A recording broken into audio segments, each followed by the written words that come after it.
Hi everyone, it's Dr. Brad Meyer from Stephen F. Austin State University, where I'm the Associate Professor of Percussion.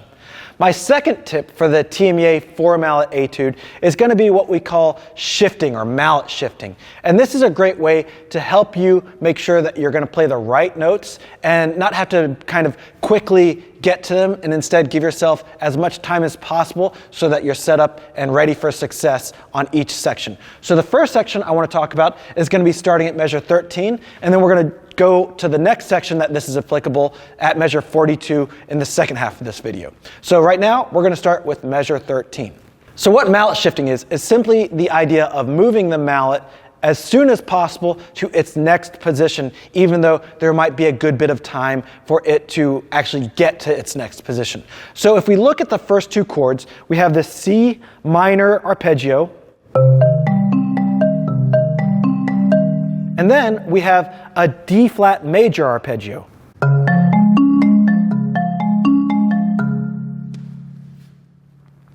So if we play those back to back, it's very easy for our brains to just think of it as two pictures that snap back and forth. C minor to D flat major to be.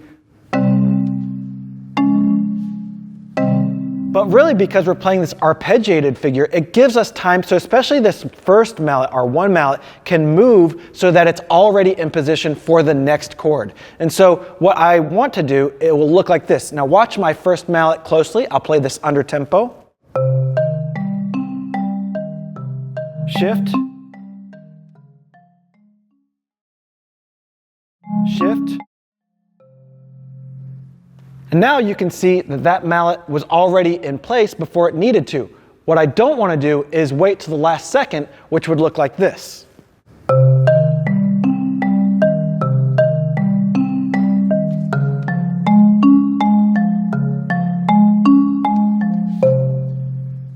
By shifting late, like the second version, which is the not good version, I'm going to really give myself a lot of opportunity for error, which I don't want. So make sure that in that section, you're thinking about moving mallets as early as possible so that you're set up to be where you want to be. The second section that we can really utilize mallet shifting in is starting at measure 42. Now these have what we would kind of call slow double laterals, or whatever you'd want to think of them as, but because we're playing one hand at a time basically and then the other, we don't have to think about this as being one picture and then the next. We can think about moving one hand in between as the other hand plays. So what I can do, going between the chords that are on the page, this isn't exactly what's written, but it's kind of the idea, is thinking about these chords as one hand moving and then the next hand moving to the next notes while the other hand's still playing the old chord. So with shifting, it would look something like this.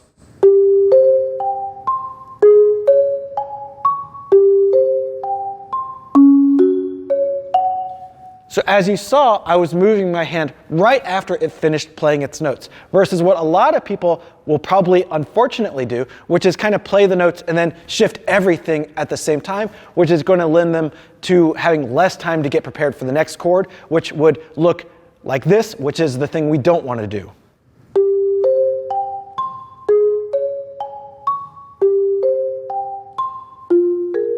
And so by doing that, that obviously is going to make us less accurate. As you just heard, I missed a note because I wasn't shifting correctly. So make sure that you're shifting before you're actually playing the notes that you need to play, rather than right before, so that you're giving yourself lots of time to prepare. I hope that tip helps, and best of luck on your audition.